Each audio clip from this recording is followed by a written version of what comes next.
शादी करने से पहले जरा सावधान, ये दुल्हन लुटेरी हो सकती है और रिश्तेदार फर्जी हो सकते हैं जो शादी के बाद आपको लगा सकते हैं चूना। जयपुर का महेश, जौनपुर का सुरेश, हरियाणा का राजकुमार, सबको लग चुका है चूना। अगला निशाना हो सकते हैं आप, इसीलिए हो जाएं पहले से सावधान। अचानक कोई अनजान लेकर आए आपके घर रिश्ता तो पहले खंगाल ने दुल्हन का खानदान। शादी का लालच और छोटी सी लापरवाही कर सकती है आपको बर्बाद। पुलिस ने खोले ऐसे ऐसे राज की सुनकर पैरों तले खिसक गई जमीन। अब आरोपियों पर शिकंजा कसने के लिए बनाया मास्टर प्लान। राजकुमार, महेश, सुरेंद्र, ये वो नाम है जो शादी जैसा गुनाह कर बैठे। आप सोच रहे होंगे कि शादी करना गुनाह कैसे हो सकता है, तो खबर के अंत तक बने रहिए। आपको पता चल जाएगा कि शादी गुनाह होने के साथ साथ इन लोगों के लिए अभिशाप बन गया है। ये वो लोग हैं जो लुटेरी दुल्हन, फर्जी दुल्हन या फिर एक रात की दुल्हन के शिकार बने हैं। सिर्फ दुल्हन ही नहीं, उसके फर्जी रिश्तेदारों ने भी इन लोगों को जमकर चूना लगाया और लाखों रुपए ऐंठ लिए और फरार हो गए। किराए की दुल्हन और किराए के बाराती एक प्री प्लान के तहत उन कुंवारे लड़कों को निशाना बनाते थे जिनकी किसी न किसी वजह से शादी नहीं हो पा रही हो। ऐसे में शादी करवाने का लालच देकर आरोपी फर्जी दुल्हन के सहारे लाखों रुपए ऐंठ लेते थे और फिर किसी न किसी बहाने से फरार हो जाते थे। लेकिन अब पुलिस ने उनके ऊपर शिकंजा कसने की तैयारी कर ली है। वाराणसी के अलावा गाजीपुर, चंदौली और जौनपुर में भी अलर्ट जारी किया गया है। पुलिस ऐसे गिरोह से जुड़े लोगों पर पैनी निगाह रखेगी। शिकायत मिलने पर गुनहगारों को दबोचने की सीधी कार्रवाई की जाएगी। वाराणसी में जून के एक पखवाड़े में राजस्थान और हरियाणा के 2 युवकों को निशाना बनाकर लाखों रुपए ऐंठने की घटना के बाद निगरानी बढ़ा दी गई है।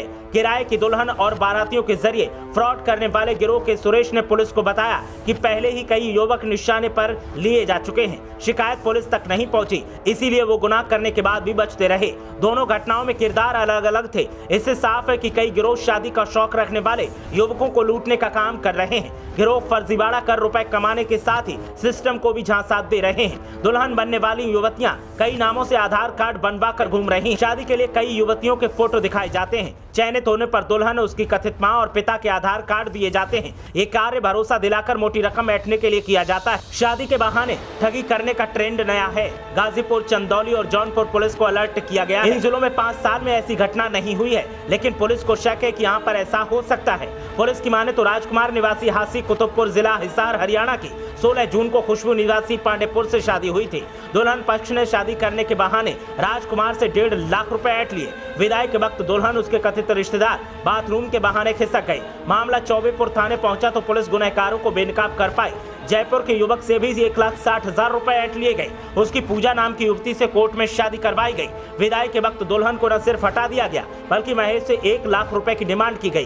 कैंट थाने में शिकायत पहुंची तो जांच में नकली दुल्हन, बाराती, शादी के कागजात मिलने पर आरोपी गिरफ्तार किए गए। लगातार सामने आते ऐसे मामलों के बाद पुलिस ने भी संज्ञान लिया है और अब आरोपियों के गिरोह का पर्दाफाश करने का प्लान तैयार किया है। पुलिस गिरफ्तार आरोपियों से लगातार पूछताछ कर रही है और गिरोह का कहना है कि जैसे ही पूछताछ में आरोपियों का पता चलेगा, तुरंत उन्हें गिरफ्तार किया जाएगा और कोर्ट के सामने पेश किया जाएगा। लेकिन उससे पहले पुलिस आम लोगों को सावधान कर रही है कि अगर आपके बेटे का रिश्ता नहीं हो रहा है और अचानक कोई रिश्ता लेकर आए और रिश्तेदार कहीं दूर के हों, तो पूरी जानकारी कर लें, उसके बाद ही बात पक्की करें, वरना आप भी ठगों का शिकार बन सकते हैं। ब्यूरो रिपोर्ट, मीडिया हलचल।